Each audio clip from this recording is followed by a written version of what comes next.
Magandang umaga sa ating lahat. Good morning.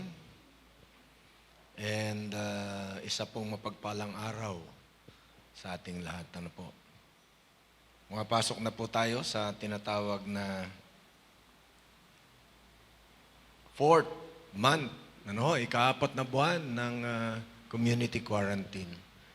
Tayo po'y nag-umpisa sa GCQ, naging ECQ,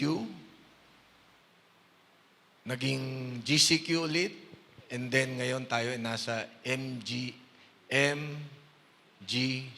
na, no? Modified. At unti-unti pong nadadagdagan yung atin pong kalayaan, unti-unti nadadagdagan yung sense of normalcy sa atin pong mga buhay, At ang ating pong inaasahan, later on, ay tayo ay magiging normal na talaga yung ating buhay. Bagamat sa panahon ngayon, nandyan pa rin po yung COVID-19. At kailangang magpatupad tayo ng mga bagay-bagay upang tayo po'y makaiwas sa tinatawag na pagkahawa sa COVID-19. At ang ating pong tatalakayan ngayong umaga ay tungkol sa ating buhay bilang mga mananampalataya na ikinukumpara sa isang pagtakbo, tinatawag na race. Our life as Christians is a race. Isa po itong klase ng pagtakbo. Now, how do we run the Christian race? Ang ating buhay bilang Kristiyano ay isang paligsahan sa pagtakbo. So, paano po tayo tatakbo bilang mga Kristiyano? Ang ating pong talata ay nasa aklat ng Hebreo 12, 1 hanggang 3. Ano po? At ang sabi po sa Hebreo 12, 1, "Therefore, since we are surrounded by so great a cloud of witnesses, let us also lay aside every weight and sin which clings so closely, and let us run with endurance the race that is set before us." So ang sinasabi po dyan, dahil sa maraming witnesses, cloud of witnesses, so iwanan natin yung nagpapabigat sa ating pagtakbo, at ito ay yung tinatawag na kasalanan. Pag tumatakbo po, nakikita po natin yung kanilang uniform, napaka maninipis lang. Manipis na t-shirt at short na manipis din. Talagang ginagawa nila ay napakagaang lang ng kanilang mga damit. Kaiba ito doon sa mga nagda-diving, Pag sila ay nagda-diving na may oxygen, meron pa nga silang mga suot na pabigat para sila ay lumubog kaagad sa tubig.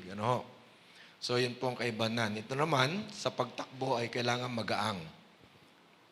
So, let us run with endurance the race that is set before us. Sabi po dyan, in verse 2,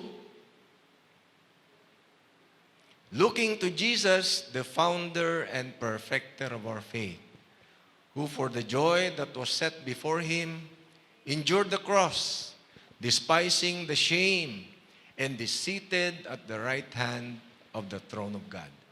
So tingnan daw natin ang ating Panginoong Hesus. Siya po ang founder. Siya po ang nagbigay ng ating pananampalataya, at siya din po ang gagawa dito para maging perfect yung ating pananampalataya.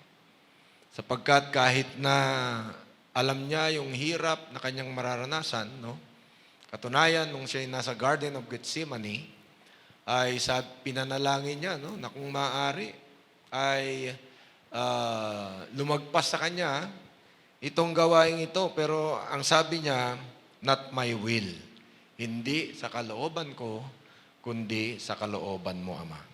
So siya po sa kauli-huli ang pagkakataon, bagamat siya inihirapan, ay nagpaubaya pa rin siya sa Ama.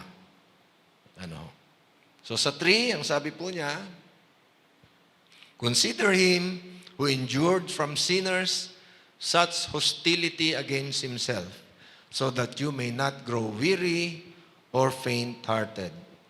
Kung lahat po tayo, napanood na natin yung pagpapahirap sa ating Panginoong Hesus, doon sa pelikula, yung pong ipinakita kung paano siya pinahirapan. At yun po ay ayon sa nakasulat, sa banal na kasulatan. Talaga namang napakahirap nung inabot niya sa mga hindi mananampalataya. So ano po ang dapat natin gawing mga Kristiyano upang maging matagumpay tayo sa ating pagtakbo sa buhay mananampalataya? Sa loob po ng 4 na buwan, tayo po ay takbo ng takbo, para tayo hindi abutan ng COVID-19.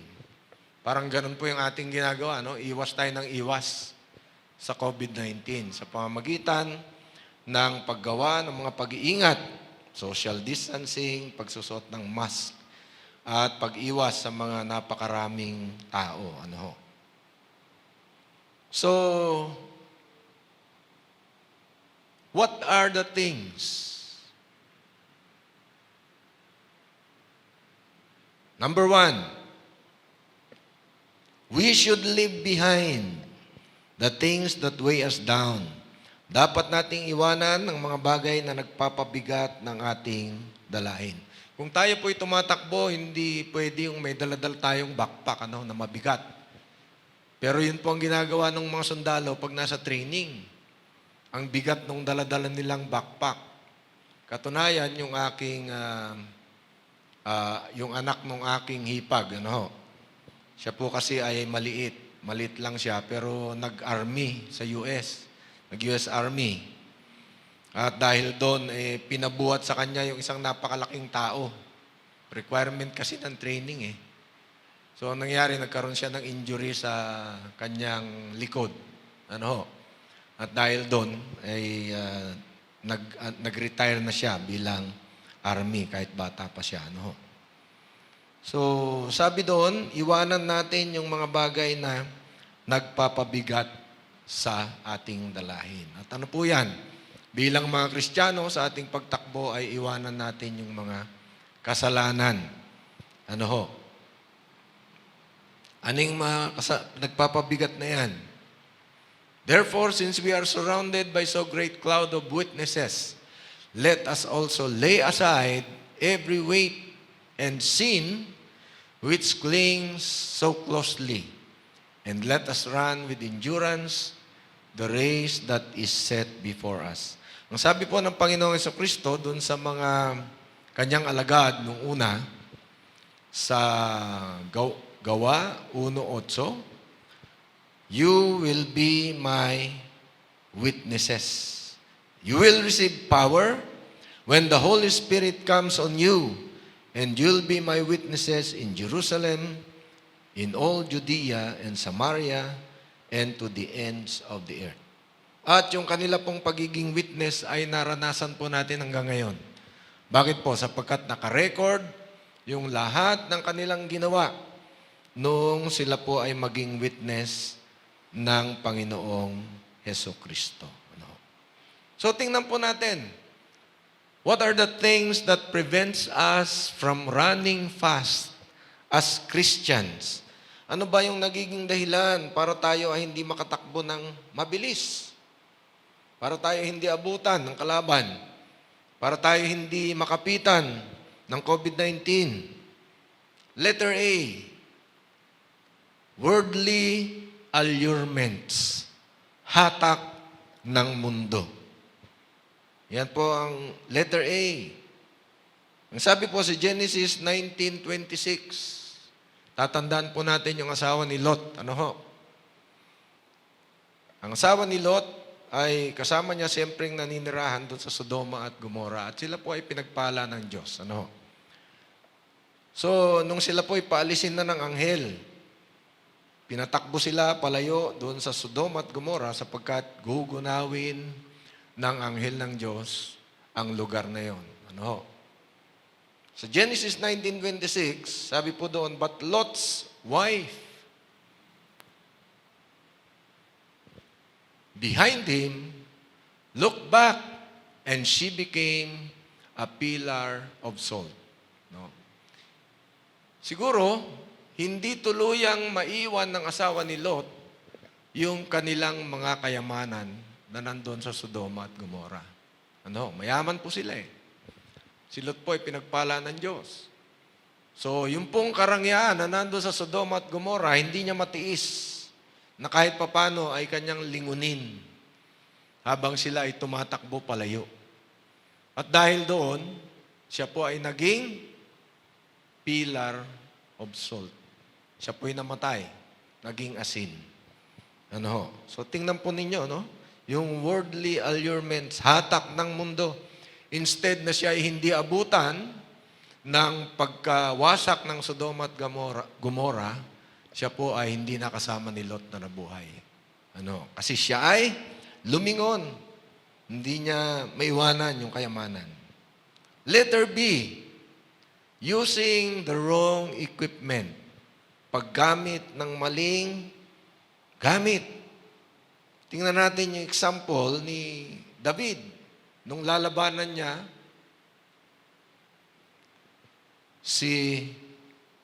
yung higante, si Goliath. Sa 1 Samuel 17:38, then Saul clothed David with his armor. Alam naman natin na si David nung mga panahon na yon ay teenager lang. Siguro napakaliit pa nung kanyang katawan.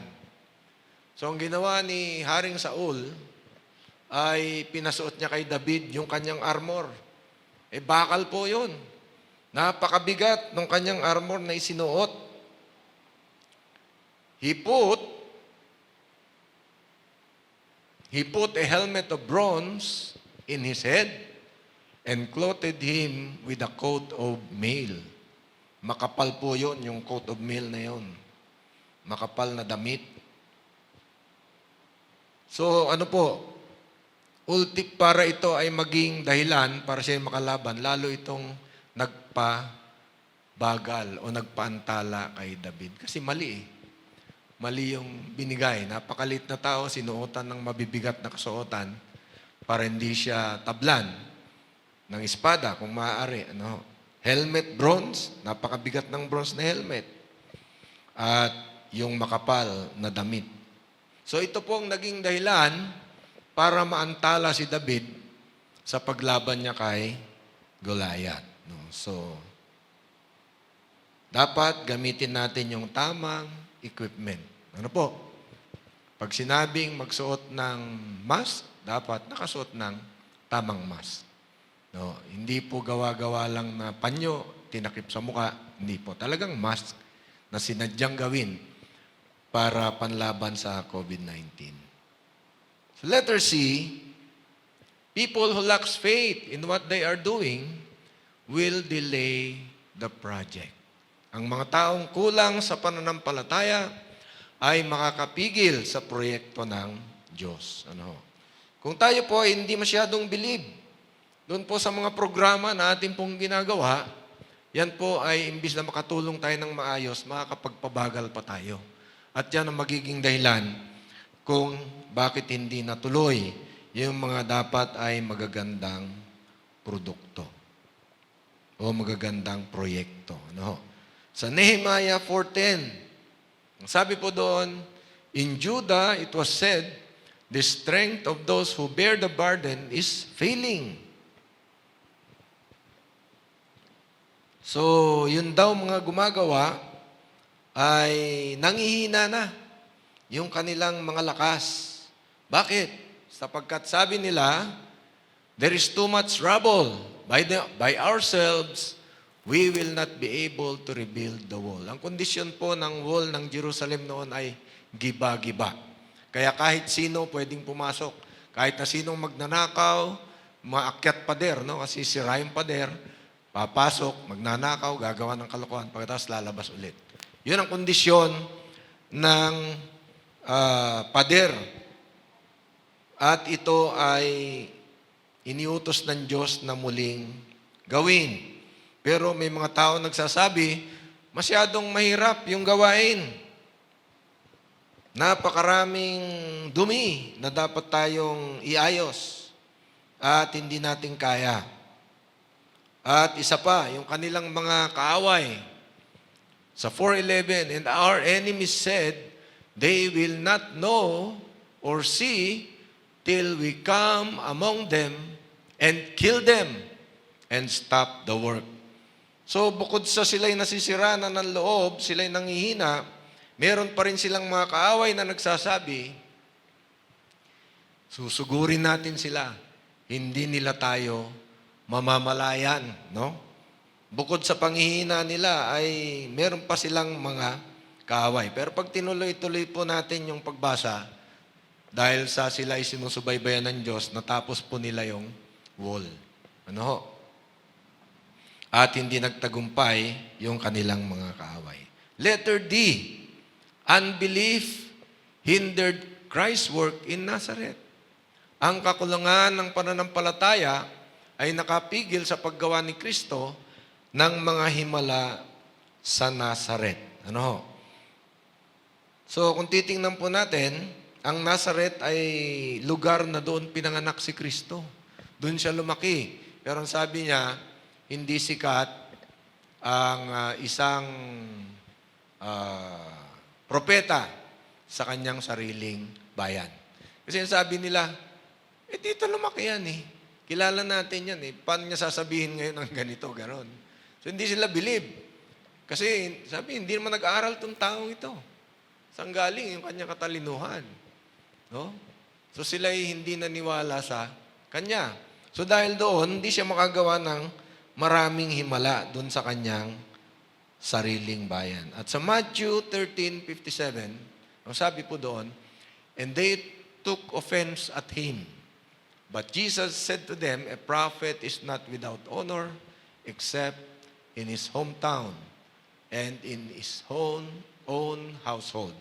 Kasi marami sa kanyang mga kapatid ang hindi rin naniniwala sa kanya. Siyempre, kapatid nila yun eh. Kasama nilang lumaki, no? Pagkatapos biglang magiging si Kristo na tagapagligtas. So, hindi sila talaga makapaniwala. So, sa 13:58, he did not do many mighty works there because of their unbelief. So, dahil hindi siya believe sa kanya, hindi siya masyadong nakagawa ng maraming himala doon sa lugar nila. Letter E, worldly possessions prevents us from giving our life completely to Jesus. Ang example ng asawa ni Lot, lingon siya ng lingon doon sa kanilang mga ari-arian. Kaya hindi siya tuloy nabuhay. Kasama siya sa mga namatay. Ito po yung worldly possessions. Lalo na kung marami. Kung mayamang-mayaman tayo. So, ang mga kayamanan sa mundo ay nakakapigil din sa pag-aalay ng ating buhay sa Diyos ng buong buo. Dahil minsan nakakalimot sa Diyos ang mayaman. Sa Matthew 19:21, Jesus said to him, if you would be perfect, go sell what you possess and give to the poor, and you will have treasure in heaven. And come, follow me. So, dalawang step ang binigay ng Panginoong Jesucristo doon po sa mayaman. Ang sabi niya, unang-una, pagbili mo yung lahat ng iyong mga ari-arian at magbigay ka sa mahirap. And then, yung final step, come, follow me. Doon pa lang sa una, hindi na niya kayang gawin. Pinamili ng Panginoong Hesus siya. Piliin mo ako o ang iyong kayamanan. So, ang pinili niya obviously ay yung kanyang kayamanan. So, when the young man heard this, he went away sorrowful, for he had great possession. So, hindi po niya kaya na iwanan yung kanyang possession at sumama sa Panginoong Jesucristo. Letter F, even imaginary hindrances may weaken a Christian worker. Kahit hindi totoo, na-imagine nyo lang, naiisip nyo lang, yung mga naghumaharang sa inyo, naiisip lang. So kahit ang mga bagay na iniisip lamang ay makapagpapahina ng mananampalataya. Sabi po sa Mark 16:2. Mark 16:2. And very early on the first day of the week, when the sun had risen, they went to the tomb. Yan po ay yung mga alagad ni Jesucristo. Nagpunta sila sa libingan, madaling araw ng linggo. Sa 16:3, and they were saying to one another, "Who will roll away the stone for us from the entrance of the tomb?" So malayo pa sila, nagtatalo-talo na sila, no? Kasi karamihan doon sa nauna, mga babae. Sino ang mag-aalis ng bato na nakaharang doon sa libingan? So medyo pinanghihinaan na sila ng loob, ano? Kaagad, malayo pa sila. And Marcos 16:4. Sabi po doon, and looking up, they saw that the stone had been rolled back. It was very large. Pero nung sila po'y dumating na, nakita nila, wala na yung takip yung libingan, ano? Na-i-roll yun na, yung batong napakalaki. Imagine mo, kinakabahan sila, sino daw mag-uurong ng bato. Pero pagdating nila ay naiurong na pala yung bato. Letter G. Family ties can also prevent a man from following Christ. Minsan, kung sino pa yung ating mga mahal sa buhay, yung ating mga kamag-anak, ang nagiging number one persecutor natin. No? Lalo na kung bago-bago pa tayo mananampalataya, no? Nako, napakaraming talagang nagpe-persecute sa atin. No? Lalo yung ating mga kamag-anak. So, ang pamilya ay pwedeng maging hadlang sa pagsunod kay Kristo. Tingnan natin sa Luke 9:59. To another he said, "Follow me." But he said, "Lord, let me first go and bury my father." Pero ang sabi ng Panginoon Jesus sa 9:60, and Jesus said to him, "Leave the dead to bury their own dead. But as for you, go and proclaim the kingdom of God." Hindi ko alam kung nabasa nyo yung kumalat sa Facebook, ano? Na isang pastor, example, namatay yung kanyang anak, no? Pero siya po ay magsiservice sa church. Bata yung anak niya, no? Na-discover nila, patay. Anong ginawa? Iniwan yung patay at nag-service. Kasi siya yung speaker. At pagkatapos ng service, saka lang niya sinabi sa mga tao na ang kanyang anak ay patay. Iniwanan nila sa bahay. Ano? Subalit laking gulat nila, nung sila'y dumating ng bahay, naglalaro yung anak niya. No? Nabuhay muli. Ano? So, ano po lesson? Unahin natin ang Diyos daw. Ano? Unahin natin ang Panginoon pag ikaw ay talagang merong gagawin na nakaschedule at ikaw ang dapat gumanap noon sa gawain. Ano man ang mangyari, harangan ka man ng sibat, no? Ay pumunta ka sa gawain. Ano? Letter H. Sin also weigh us down. Yung kasalanan ay nagpapabigat din sa ating buhay. Kaya nga yung sinabi sa Hebreo 12:1, "Therefore, since we are surrounded by so great a cloud of witnesses, let us also lay aside every weight and sin which clings so closely, and let us run with endurance the race that is set before us." So, walain natin yung lahat ng mga kasalanan na yan na nagpapabigat sa ating buhay. Kalawa po, number 2, we have to look ahead. Tumingin tayo palagi sa panghinaharap. Future. At sabi sa 12:2, looking to Jesus, the founder and perfecter of our faith. So sa Panginoong Hesus lamang tayo dapat tumingin palagi, who for the joy that was set before him endured the cross, despising the shame, and is seated at the right hand of the throne of God. So yun po ang ginawa ng Panginoong Hesus. Dahil alam niya na pagkatapos ng hirap, makukuha niya uli yung dati niyang kalagayan sa harap ng Ama. So we have to follow the example of our Lord Jesus Christ. At sabi niya sa Matthew 11:28, "Come to me all who labor and are heavy laden, and I will give you rest. Take my yoke upon you, and learn from me, for I am gentle and lowly in heart, and you will find rest for your souls." In Matthew 16:24, then Jesus told his disciples, "If anyone would come after me, let him deny himself and take up his cross and follow me." 13:15, "For I have given you an example, that you also should do just as I have done to you."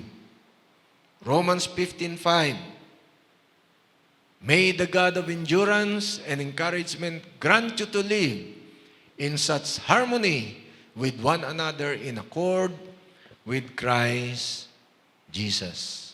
At 2 Corinthians 10:1, "I, Paul, myself entreat you by the meekness and gentleness of Christ, I, who am humble when face to face with you, but bold toward you when I am away." 1 Peter 2:21, "For this you have been called, because Christ also suffered for you, leaving you an example, so that you might follow in his steps." Colossians 3:13, "Bearing with one another, if one has a complaint against another, forgiving each other, as the Lord has forgiven you, so you also must forgive." Number 3, we should continue to do what God has given us to do, and we should run with endurance. Sabi nga doon, let us run with endurance the race that is set before us. Gawin nating tuloy-tuloy ang pinapagawa sa atin ng Panginoon ng mayroong pagtsatsaga. 12:3 ng Hebreo, "Consider him who endured from sinners such hostility against himself, so that you may not grow weary or faint-hearted." Job 17:9, "Yet the righteous holds on his way, and he who has clean hands grows stronger and stronger." John 15:9, "As the Father has loved me, so have I loved you. Abide in my love." Magpatuloy kayo sa pagmamahal ng Panginoon. Romans 2:7, "To those who by patience is well-doing seek for glory and honor and immortality, we will give eternal life." Galatia 6:9, "And let us not grow weary in doing good, for in due season we will reap if we do not give up." So wala pong mag-give up. 1 Peter 1:13, "Therefore preparing your minds for action, and being sober-minded, set your hope fully on the grace that will be brought to you at the revelation of Jesus Christ." Revelations 3:13, "I am coming soon. Hold fast what you have, so that no one may seize your crown." So yun po ang sinasabi ng Panginoong Hesus. Malapit na siyang bumalik sa kahirapan natin pong nararanasan. Hindi ko alam kung ito na yung kahirapang walang pangalawa. Pero nakatitiyak ako, itong naranasan nating paghihirap na ito ay hindi pa natin nararanasan. Simula pa nung una. Simula pa nung tayo ipanganak. ito ay hindi natin naranasan. Ngayon lang lumitaw itong COVID-19 na ito. At tayong lahat ay nakulong sa sarili nating pamamahay ng mahabang panahon. So ano pong buod ng ating mga tinalakay? Number one, we should leave behind the things that weigh us down. Dapat nating iwanan ang mga bagay na nagpapabigat ng ating dalahin. Worldly allurements, hatak ng mundo. Letter B, using the wrong equipment, paggamit ng maling gamit. People who lacks faith in what they are doing will delay the project. Ang mga taong kulang sa pananampalataya ay makakapigil sa proyekto ng Diyos. Unbelief, yung kakulangan ng paniniwala, hindered Christ's work in Nazareth. And then worldly possessions prevent us from giving our life completely to Jesus. Ang mga kayamanan sa mundo ay makakapigil din sa pag-aalalay ng ating buhay, pag-aalay ng ating buhay sa Diyos ng buong buo. Even imaginary hindrances may weaken a Christian worker. Hindi pa nangyayari, kinakabahan ka na, natatakot ka na. Kahit ang mga bagay na iniisip lamang ay makakapagpahina sa mananampalataya. Family ties can also prevent a man from following Christ. Yung membro ng ating pamilya, minsan nagiging number one na persecutor natin. Sin also weigh us down. Yung mga kasalanan, nagpapabigat sa ating buhay. Number two, we have to look ahead to our Lord Jesus Christ. Tumingin tayo sa panginaharap sa ating Panginoong Jesus. Number three, we should continue to do what God has given us to do, and we should run with endurance. Number three, we should continue to do what God has given us to do, and we should run with endurance. Number four, conclusion. Para po sa ating conclusion, mga kapatid, tatlong bagay po ang nais ipagawa sa atin ng Diyos. Ang una, iwanan ang mga bagay na nagpapabigat sa ating paglilingkod sa Diyos. At number one po dyan ay yung ating mga kasalanan. Tumingin tayo sa inaharap, lalong-lalo na sa ating Panginoong Hesus, at gawin ang karapat-dapat upang maabot ang naisin ng Diyos para sa bawat isa sa atin. Huwag po tayong magsawa sa paglilingkod sa Diyos, anuman ang ating nararanasan. Purihin po ang Panginoon, tayo po ay sumandaling manalangin. O Ama naming Diyos na makapangyarihan sa lahat, maraming salamat pong muli. Bagamat hindi po kami nagkikita-kita ng mukhaan ng amin pong mga kapatid sa pananampalataya, subalit meron pong kaparaanan na ipinagkaloob ka sa bawat isa sa amin, O Diyos, upang sama-sama pa rin kaming mag-aral ng iyong salita. Salamat po, Diyos, sa lahat ng mga nakapakinig, nakapanood sa live streaming na ito sa Kabuyaw Bible Christian Church Facebook account. Nawa po, Diyos, kahit kami ay hindi magkakaharap ng mukhaan, ay damang-dama pa rin nila ang iyong presensya sa kanilang mga tahanan. Saan man sila naroroon, O Diyos, ang iyong mga salita ay patuloy na magturo at magbigay ng katatagan sa bawat isa sa amin na nasa ika-4 na buwan na po na naghihirap dahil sa pandemic na ito. Salamat, Panginoon, sa tuloy-tuloy ng mga biyaya na iyong pinagkakaloob sa bawat isa sa amin, Diyos. Salamat po, Panginoon, sa kalakasan na ipinagkakaloob mo sa bawat isa sa amin upang tuloy-tuloy na kami po'y tumakbo at makaiwas sa COVID-19, sa sakit na dala ng COVID-19. Maraming salamat po, Diyos, sa mga tulong na tuloy-tuloy namin pong natatanggap galing sa mga local government at galing sa iba't ibang mga kaibigan.